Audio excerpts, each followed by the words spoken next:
अब एक क्वेश्चन हमने जो किया है यहाँ पे वाइड डैक डबल स्प्लिट एक्सपेरिमेंट में जो हमने क्वेश्चन किया हुआ है, तो ये अभी पूरी डेरिवेशन की है और फ्रिंज विड्थ निकाली है।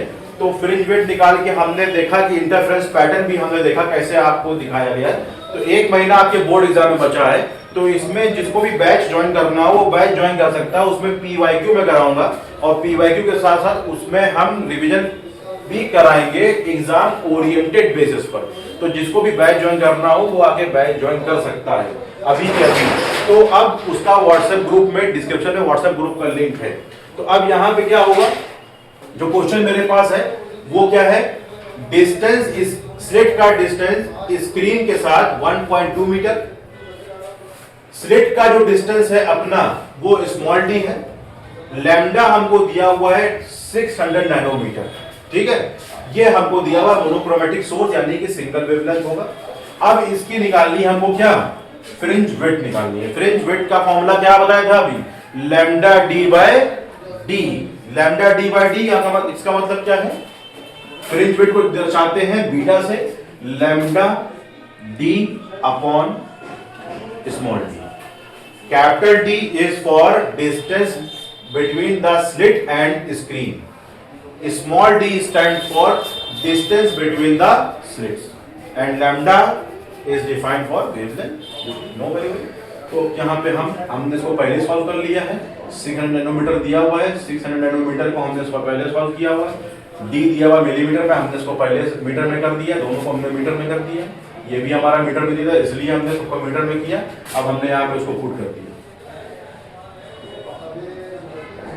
d कितना दिया हुआ भाई 1.2। इसको जरा सॉल्व करिए और स्मॉल डी हमको दिया हुआ है 5 × 10⁻³ इसको आप सॉल्व करिए।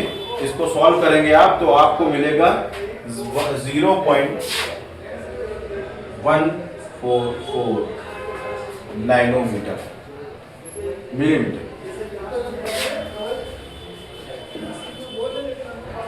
ये आपको